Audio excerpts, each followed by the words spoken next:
Hey there! So today we have another review. This is a battle beers between the GOAT, Weihenstephaner Hefeweizens coming in can.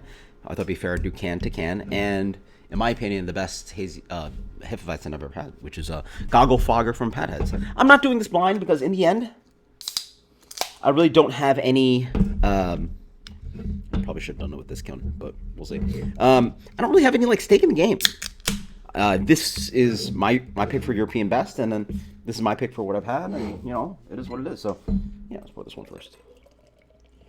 We'll get them about. Yeah, looks good. Both relatively fresh. Obviously, the Goggle Fogger is way fresher. This guy is like a month and a half fresh.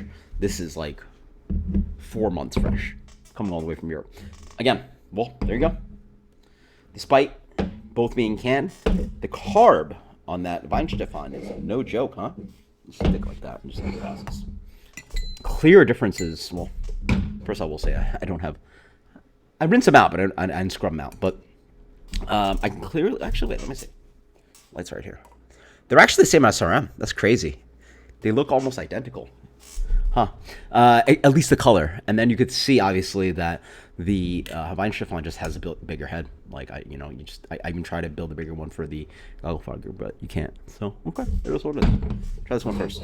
Actually, I'll try this one first. Just because a little more head built on this one. Oh, yeah. It's just like big, ripe banana, tons of that kind of beautiful clophenolic, a very expressive nose, tons of juicy fruit. Sometimes I just don't get these expressive yeast characteristics from Hefeweizens. You really get a lot of the malt and the wheat and all that stuff. Yeah, same nose.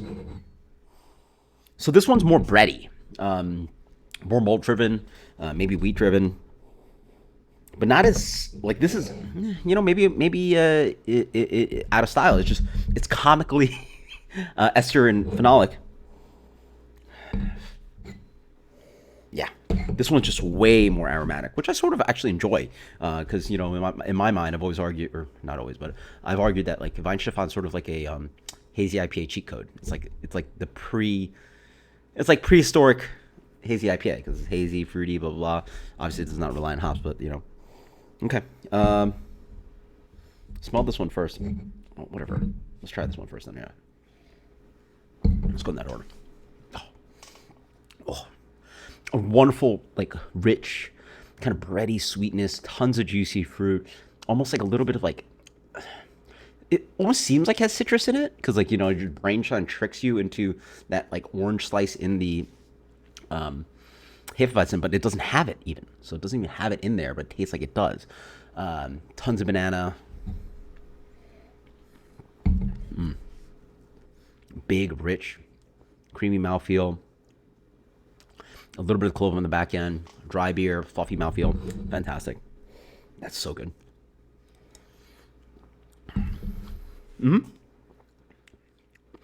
that's way more subtle, way more nuanced.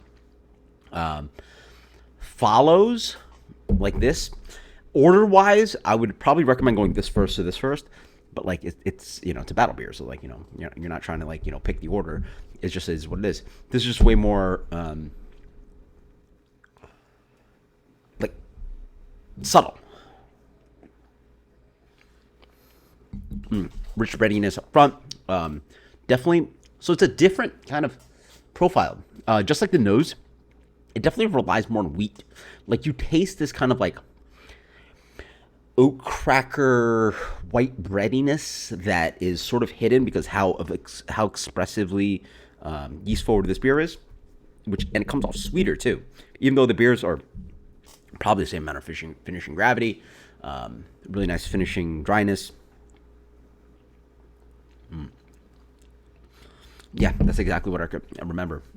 Banana breadiness for it's almost like if you could put slices of banana on one bread. A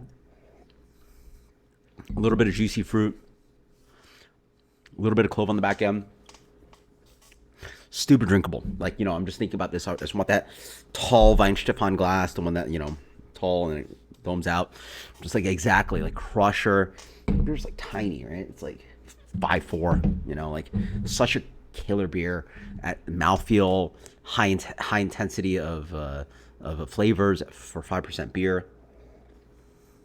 It's crushable, crushable. Oh, so good, so good.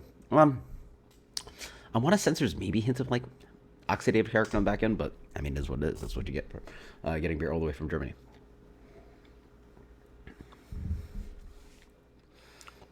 You know what?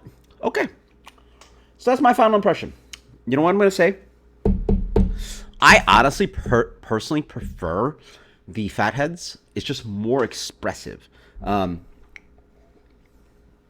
As a rounder mouthfeel.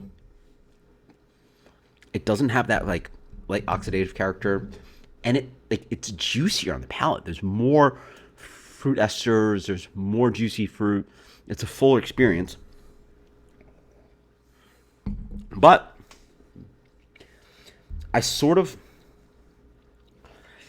want a 12 ounce of this guy, and then like for sure a half liter of this guy.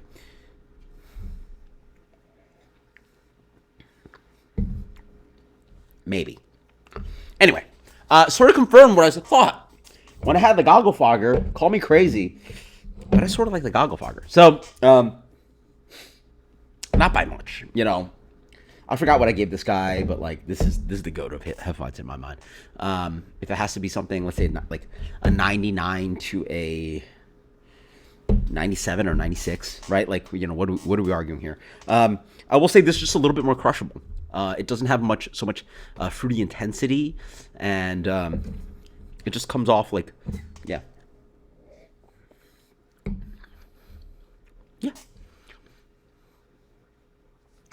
The fun thing about this one, I think possibly a little bit of oxidative character. The esters have sort of created into a little bit of like this vanilla kind of tone to it, a vanilla wafer tone, which is actually a oxidative character from the oxidation of some of the esters in Hefeweizen. Yeah, see, this is more like, I treat this more like a hazy IPA. You know, get a decent glass, drink it, super expressive. This is more like I want that big glass and I want to just like drink big gulps of it. Yeah, there you go. They're honestly both amazing, but they're quite different to some extent. So until next time, cheers.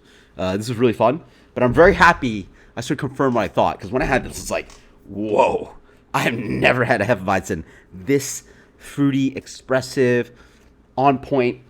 This Goggle Fogger is no joke. So I guess in the end, impression wise, that's the best Hefeweizen I've ever had. But the Weihenstephaner is freaking fire. Both amazing. Cheers later.